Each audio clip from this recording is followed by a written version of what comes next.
नमस्कार दोस्तों, स्वागत है आप सभी साथियों का एक स्मार्ट स्टडी पर। साथियों, आज है 14 अगस्त 2025। आरआरबी एनटीपीसी अंडर ग्रेजुएट का पेपर था और आज के इस वीडियो में आज के फर्स्ट, सेकंड और थर्ड इन तीनों शिफ्टों में पूछे गए 100% रियल और ऑथेंटिक क्वेश्चंस को देखेंगे।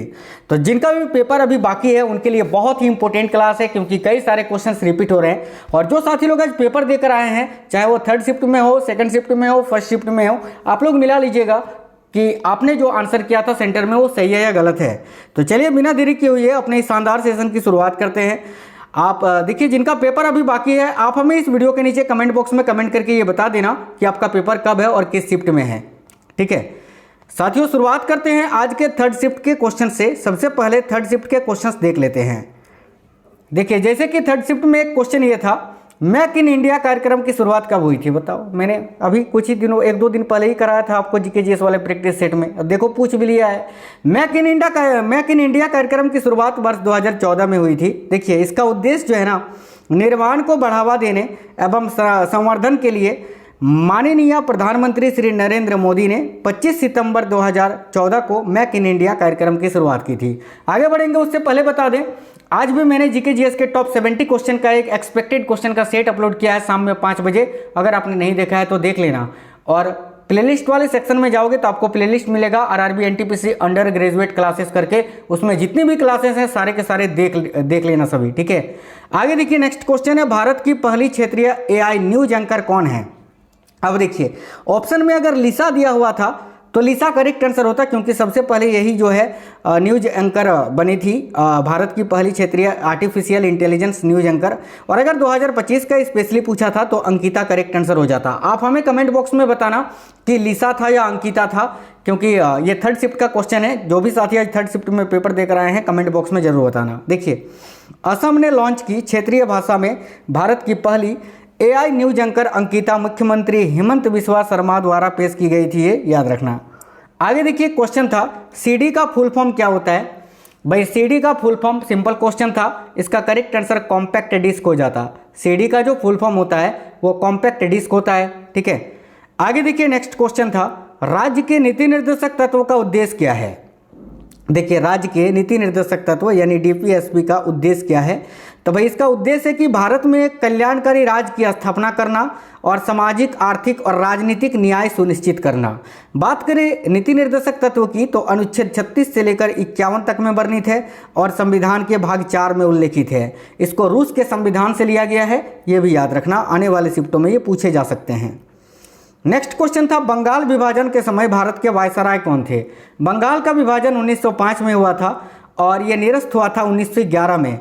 लेकिन पूछा जा रहा है कि वायसराय कौन थे उस समय, तो भाई लॉर्ड कर्जन इस क्वेश्चन के लिए करेक्ट आंसर हो जाता। देखिए, आप लोग वीडियो को लाइक जरूर करिएगा साथियों, आपके लिए दिन रात मेहनत करते हैं। आप एक लाइक करते हैं तो उससे हमें मोटिवेशन मिलता है। सभी साथी लाइक करना और क्लास खत्म होने के बाद वीडियो को शेयर जरूर करना। देखिए, अगला क्वेश्चन जो पूछा गया था वो ये था कि भारत की पहली पंचवर्षीय योजना किस मॉडल पर आधारित थी। तो भारत की जो पहली पंचवर्षीय योजना थी वो हेरोल्ड डोमर मॉडल पर आधारित थी। इस क्वेश्चन का correct answer Herald Domar model हो जाता। बात करें पहली पंचवर्षीय योजना की तो 1951 को शुरू हुई थी, जो कि 56 तक चली थी। देखिए, ये जो योजना थी पहली पंचवर्षीय योजना, इसका मुख्य ध्यान कृषि, सिंचाई और बिजली जैसे क्षेत्रों पर था, जिनका उद्देश्य देश के आर्थिक विकास को बढ़ावा देना था। आगे देखिए, नेक्स्ट क्वेश्चन है, पूर्वी तटीय मैदान की प्रमुख विशेषता क्या है। ये ऑप्शन के अनुसार आपको बनाना था, हालांकि मैं आपको बता देता हूँ पूर्वी तटीय मैदान की प्रमुख विशेषता। देखिए, यह एक उभरता हुआ तट है जो पूर्वी घाट और बंगाल की खाड़ी के बीच स्थित है। यह 3 राज्यों उड़ीसा, आंध्र प्रदेश और तमिलनाडु में फैला हुआ है पूर्वी तटीय मैदान, याद रखना। निम्नलिखित में से कौन सा एक बहुउद्देशीय नदी घाटी परियोजना है। ऑप्शन में दामोदर नदी घाटी परियोजना दिया हुआ था, जो कि आपको टिक करना था साथियों। ठीक है, यह भारत की पहली बहुउद्देशीय नदी घाटी परियोजना भी है, जिसका जो है स्थापना 1948 में हुआ था। चलिए, अगला क्वेश्चन था, नव भारत साक्षरता कार्यक्रम के तहत भारत का 100% यहाँ पर 100% साक्षर राज्य कौन सा है। ऑप्शन में गोवा दिया हुआ था, तो गोवा इस क्वेश्चन का करेक्ट आंसर आपका हो जाता साथियों, अभी नए आंकड़ों के अनुसार। चलिए आगे देखते हैं। नेक्स्ट क्वेश्चन था, प्रधानमंत्री नरेंद्र मोदी जी ने जिनेवा में विश्व स्वास्थ्य सभा के 78वें सत्र को कब संबोधित किया था?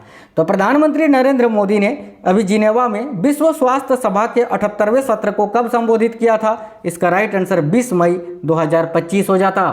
क्यों, अच्छे लग रहे हैं ना क्वेश्चन? बिल्कुल यही क्वेश्चन आए थे।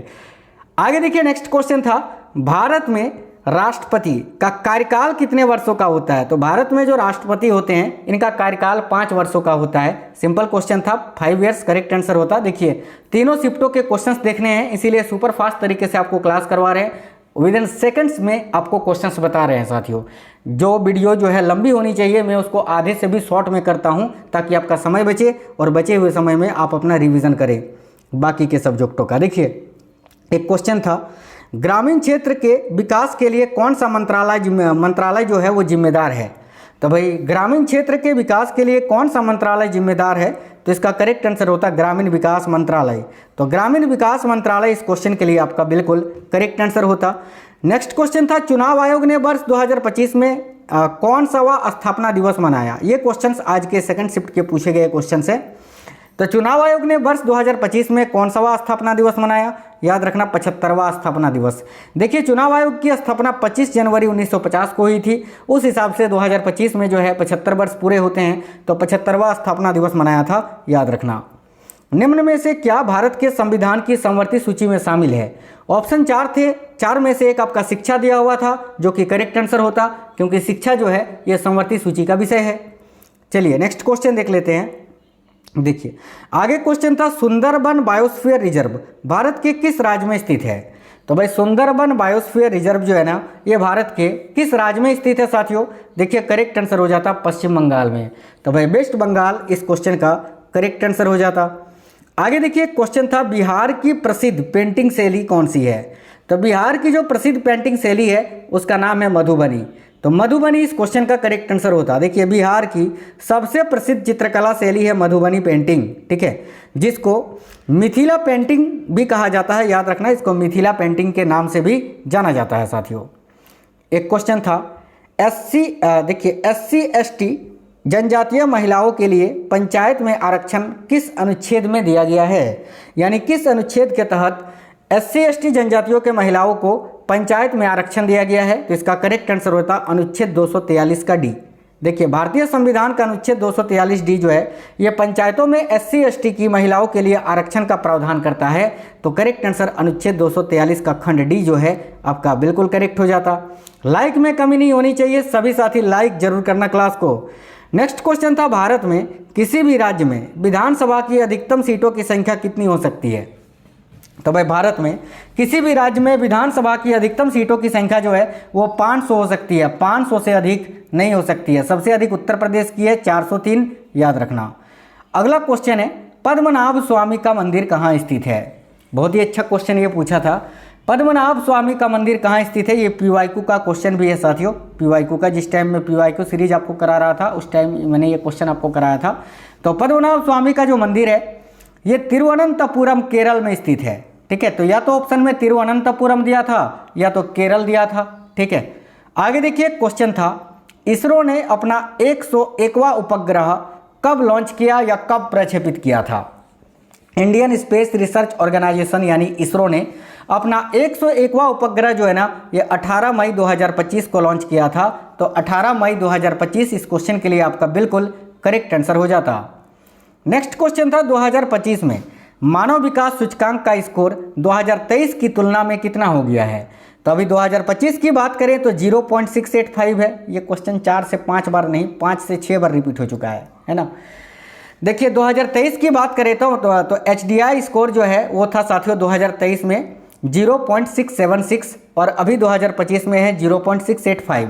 तो यही हो गया है ना, अभी तो 0.685 इस क्वेश्चन का राइट आंसर हो जाता। क्वेश्चन था, कंप्यूटर में Ctrl+V शॉर्ट की का प्रयोग किस लिए करते हैं?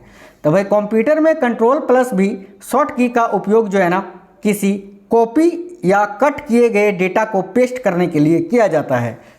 तो पेस्ट करने के लिए जो भी ऑप्शन दिया हुआ था वही आपका करेक्ट आंसर हो जाता साथियों। एक क्वेश्चन था, ASCII का फुल फॉर्म क्या होता है? देखिए ASCII का फुल फॉर्म जो होता है वो होता है American standard code for information interchange. ठीक है, तो भाई इसका करेक्ट आंसर हो जाता American standard code for information interchange, है ना, यही ASCII का फुल फॉर्म होता है। क्वेश्चन था अलाउद्दीन खिलजी ने बाजार नियंत्रण नीति क्यों अपनाई थी। देखिए अलाउद्दीन खिलजी ने बाजार नियंत्रण नीति को क्यों अपनाया था, तो भाई अलाउद्दीन खिलजी ने अपनी बाजार नियंत्रण नीति अपनी सेना को नियंत्रण में रखने और साम्राज्य को मजबूत करने के लिए लागू की थी। इसके अनुसार जो भी ऑप्शंस थे वो आपको टिक करना था। नेक्स्ट क्वेश्चन है संवैधानिक उपचारों का अधिकार संविधान के किस अनुच्छेद में है। तो देखिए संवैधानिक उपचारों का अधिकार जो है ना ये संविधान के अनुच्छेद 32 में वर्णित है, आर्टिकल 32 यहाँ आपका करेक्ट आंसर होता। नेक्स्ट क्वेश्चन था राज्य पुनर्गठन आयोग के अध्यक्ष कौन थे। तो भाई राज्य पुनर्गठन आयोग के अध्यक्ष कौन थे, इस क्वेश्चन का करेक्ट आंसर आपका फजल अली हो जाता। राज्य पुनर्गठन आयोग जिसे फजल अली आयोग के नाम से भी जाना जाता है 1953 में यह स्थापित हुआ था। नेक्स्ट क्वेश्चन था 44वें संविधान संशोधन द्वारा संविधान के अनुच्छेद 300 का ए में क्या जोड़ा गया है। यह भी क्वेश्चन अब तक 4 बार रिपीट हो चुका है, इसका करेक्ट आंसर हो जाता संपत्ति का अधिकार। नेक्स्ट क्वेश्चन था DAT। ठीक है, DAT में किन 2 देशों के बीच अभी समझौता हुआ था। तो याद रखना DAT समझौता जो है ये भारत और संयुक्त अरब अमीरात के बीच हुआ था। यह समझौता 2022 में हुआ था साथियों। नेक्स्ट क्वेश्चन था DRDO से संबंधित MSLV किससे जुड़ा है। तो MSLV का अर्थ होता है मल्टी सैटेलाइट लॉन्च व्हीकल। ठीक है, तो मल्टी सैटेलाइट लॉन्च व्हीकल इसका करेक्ट आंसर होता। अगला क्वेश्चन था अंडमान को निकोबार द्वीप समूह से कौन अलग करता है। तो देखिए अंडमान को निकोबार द्वीप समूह से कौन अलग करता है भाई, तो इसका करेक्ट आंसर 10 डिग्री चैनल हो जाता, 10 डिग्री चैनल। ठीक है, जो अंडमान को निकोबार द्वीप समूह से अलग करता है। एक क्वेश्चन था लक्षद्वीप जो है ना ये किस जल डमरू मध्य से अलग होती है।